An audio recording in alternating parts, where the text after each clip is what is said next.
Number 13 here.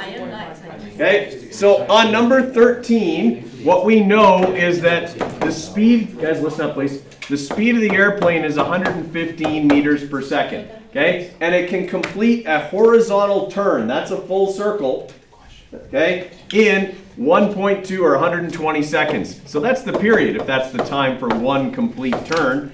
Okay, what's the banking angle? So I'm looking for theta. Okay, so a plane banking is a banked curve question. So this formula is going to come into play. Okay, what I don't have right now is r, but I was given the period, which means I could find r with this formula because I was told how fast it's going and how long it takes to complete a full circle. Okay, so I'm just going to manipulate, okay, to find r. That'll be my first step. So I'm going to have 120 times 115 divided by 2 pi. Okay, it's going to be a big turn. It's a plane. They make big turns. Okay, so 120 times 115, okay, divided by 2 pi.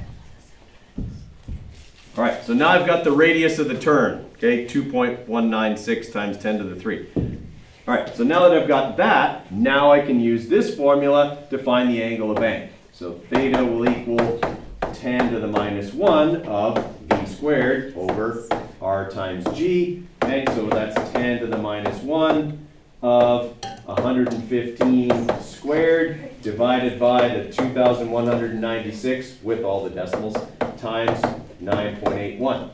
Okay, so if I punch all of that in, so second tan of 115 squared, okay, divided by that number there times 9.81. Okay, 31.5 degrees of bank for the wings. All right? All right, and just so we know, because there was quite a bit of discussion about this, when I say a complete turn is 360 degrees. A right turn is 90 degrees. Okay, a left turn is 90 degrees. Right? If you completely reverse direction, that's a half a turn. Okay, that's 180 degrees. So just so you know, okay, when I say a complete turn, I mean a complete circle. Okay. All right. Any other ones giving us trouble there, guys? Any other ones we want to go over? Okay. If not, then we're going to quickly talk a little bit here about artificial gravity, because that's what we're going to start on Monday.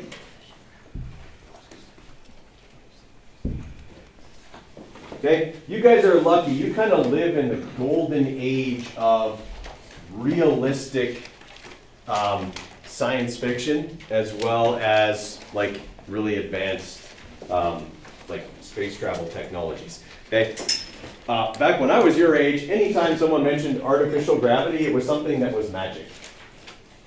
Okay, so like in Star Wars and Star Trek, the artificial gravity is working, so nobody floats away. There was never any explanation as to how it worked. It was just on and everyone was happy because no one floated off the deck. Okay? More modern science fiction movies actually do a good job of showing how we would make artificial gravity. Okay? The Martian in particular is a really good one, okay, that has the part of the Hermes that is that circular part that is always rotating. Okay? We know that if we create a rotating drum, okay, or a cylinder, that we can create a feeling of gravity. It's not actual gravity, but it's a feeling of gravity. Okay? And it's really important for the health of an astronaut long term.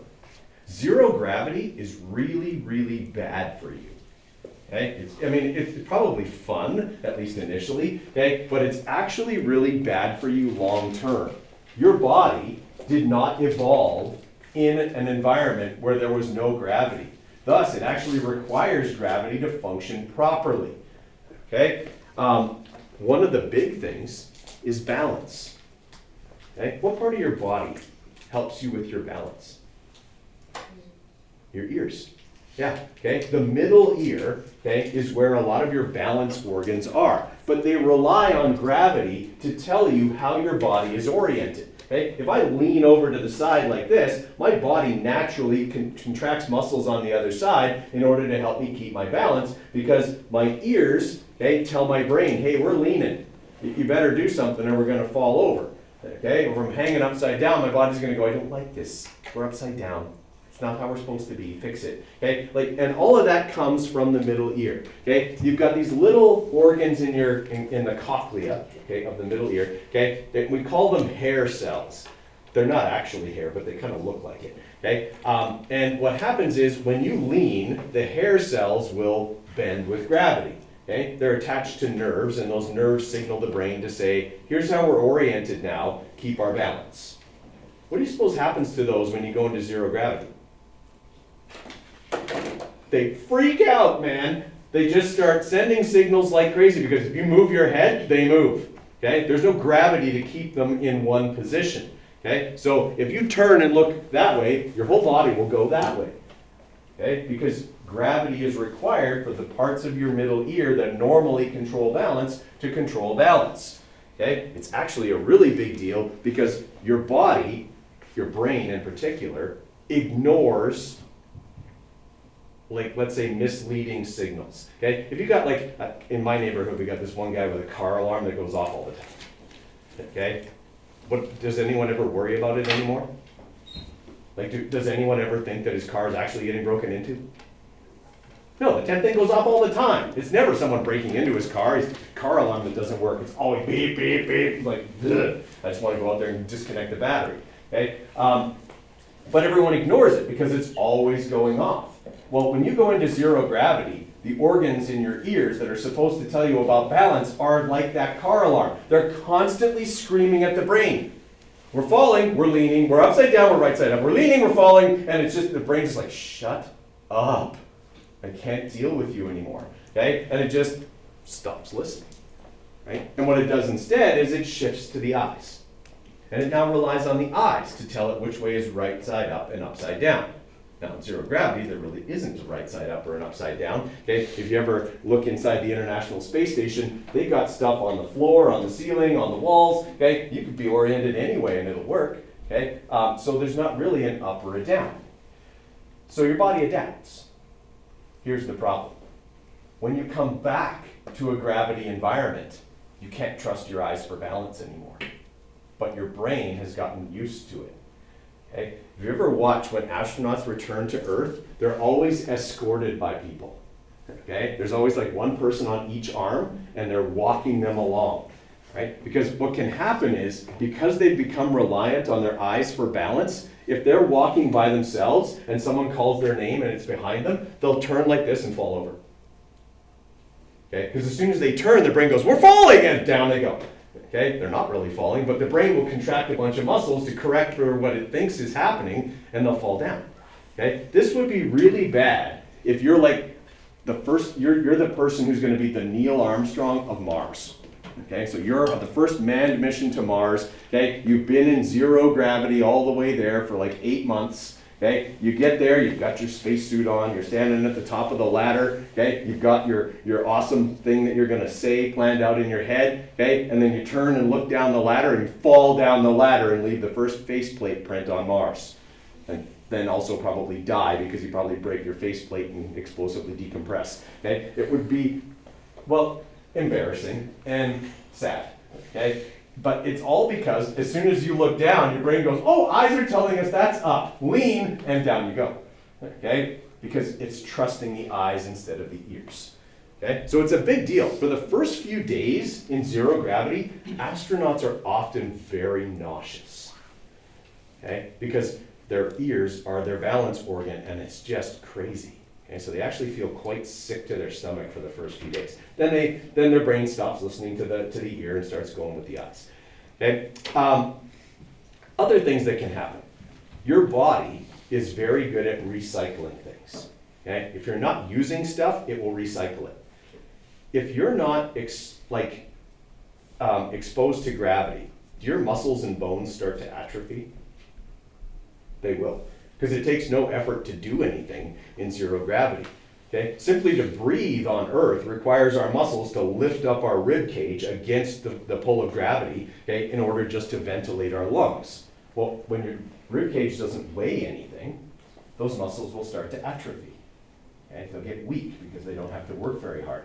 Okay? Your bones, if they're not constantly exposed to gravity, as you're walking along, you cause little microfractures, okay, in your bones, and that makes them stronger. It's why they tell people with osteoporosis to go for walks, do very light weightlifting, because all those little microfractures that they cause, okay, heal up stronger and make your bones more dense. Okay? It's why someone who like breaks boards or bricks with their hands or feet have incredibly dense bones, okay, in those parts of their body. They're constantly causing little microfractures that will grow back stronger.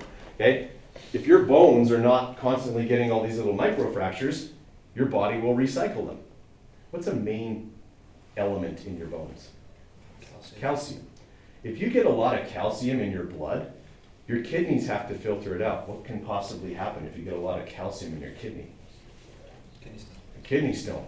Okay? On Earth, a kidney stone is painful, inconvenient, and a possible source of an infection in the urinary tract. If you're millions of miles from the nearest hospital, it's a pretty major health concern. Okay? For us, we just go to the hospital and, whatever, we get it fixed. Okay? But if you're not near a hospital, that could be a pretty big deal. So there's all these things that go on in the human body that are the result of being in zero gravity, and they're not good for your body. Okay?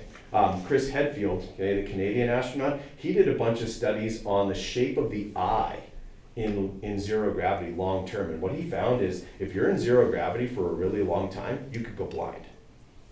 Okay? It would be called space blindness. The shape of the lens and the back of your eye, because there's no pull of gravity, changes, and it actually results in you not being able to see as well. It changes your peripheral vision, okay, all of that kind of stuff. So it's actually really, zero gravity is really bad for you. So if we want to have people in space long term, we have to have a way to make artificial gravity. And all we do is use circular motion.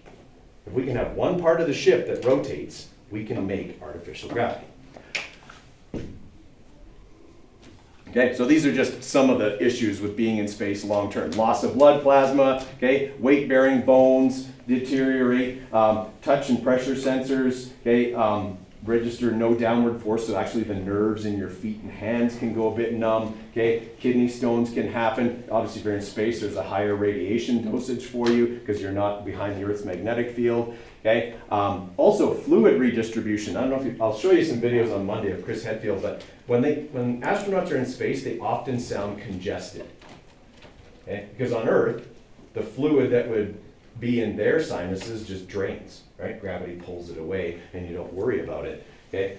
So they often sound congested just because the fluid redistributes. Sometimes on the first few days, they actually look swollen, like even their face and fingers will look swollen, okay? Simply because the fluid doesn't go to their feet, okay? It goes everywhere evenly in zero gravity. Okay? All right. Now, what are some challenges? What if you were in zero gravity? What are some challenges that we never even think about on Earth? What would be a challenge to do? Sorry, I still didn't hear. Moving around. Moving around. Okay? I mean, on Earth, we just take for granted, put one foot in front of the other, and off you go. Okay? In zero gravity, okay, if I push off with my foot, I fly up in that direction. Right? So they usually have to kind of crawl through, kind of push themselves through with their hands and legs. It's more like swimming. Okay? What else? Sleeping. Okay? They don't have beds in the International Space Station. They have little cubbies that are actually in the floor. Okay? They don't have a mattress. They don't have a pillow. You don't need it. They just wrap themselves in a blanket, fall asleep. Apparently dreaming is really, really weird in zero gravity, from what I've heard. Okay? You know that dream where you're falling? Apparently you get that a lot more when you're actually always falling, which is what you're doing in zero gravity. Okay? So apparently that's a thing. So yeah, sleeping would be different. Apparently you can sleep pretty well actually, because you never have to, oh, this side, my arm fell asleep. Your arm's not going to fall asleep. There's no weight to push it down. Okay? Do we take gravity for granted for a lot of things? Okay, think about anything that involves water. Okay, washing your hands. Okay, you turn on the sink, gravity makes the water go down the drain. In zero gravity, there's no sink. There's no sink on the International Space Station. It would spew water everywhere, okay? Because there'd be no gravity, right? Which also makes going to the bathroom different. We kind of rely on gravity to go to the bathroom. And you probably don't think about that because it's just a thing that we do, okay? But in zero gravity, you gotta have something that pulls the wastes away from you because they're not going to fall away from you, okay? So there's like little hookups that you use in the International Space Station or in zero gravity. Everybody's got their own pee tube and poop tube, and yeah, it's basically just, there's a small exposure to space there that makes it a little windy, okay, and the suction will pull that stuff away from you, okay, and then it goes into the poop container, and apparently periodically they eject those and they just burn up in the atmosphere. So the next time you see a shooting star, it might just be the poop comet from the International Space Station. There you go. Okay, yeah, so I mean, we take that for granted, okay? When you go and get your hair cut, where does all the hair go? On the floor. How do you cut your hair in zero gravity? They have a vacuum attached to the clipper, okay? It's like, and so as they clip, the hair gets sucked into the vacuum, because if you just cut your hair, the hair will float all over the place and someone will breathe it in, okay? That's actually the main concern health-wise, is that stuff doesn't fall to the floor. It just floats, which means you could aspirate it, okay? You could breathe it in and it could get into your lungs, okay? It's one of the main reasons that astronauts have to have iron stomachs. If you're in zero gravity in a spacesuit and you vomit, you'll aspirate your vomit. You'll breathe it in. Can that kill you? Absolutely. Okay? You get acidic vomit into your lungs and it can kill you. Okay? So it's a serious thing. Okay? All these fluids, they just float around. Okay? It's something that they have to be concerned with. Okay? They don't even take real bread. Okay? I mean, there's the storage concerns, obviously, if it's spoiling, but they don't want to have foods that have a lot of crumbs. Okay? Those crumbs will just float away. Okay? Shaving. Okay? If you're shaving, right, you know, your beard and whatever will, you know, end up, or, you know, everywhere. You wouldn't want to inhale somebody else's beard. Okay. Also, like people with long hair on the International Space Station, they'll often just cut it, because if they don't, it has to be tied back or tied away. Otherwise, they look like Medusa all the time. Okay, and the hair is just everywhere.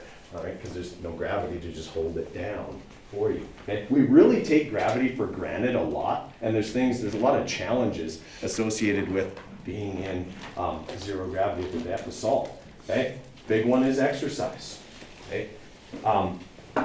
In order to do weight-bearing or load-bearing exercise, they have a treadmill that they actually like get bungee corded down onto. So the bungee cords push them down or pull them down onto the treadmill, and then they run on the treadmill to simulate gravity on the International Space Station. Okay, on the Hermes and the Martian, okay, they had a treadmill, but it was on the rotating part of the drum where there was artificial gravity. So on Monday, we're going to talk about how a rotating drum can generate artificial gravity. Watch a couple videos on artificial gravity, and then move on to vertical circular motion. We'll be done the first half of the unit by Wednesday. Okay? We'll be moving on to gravitation after that.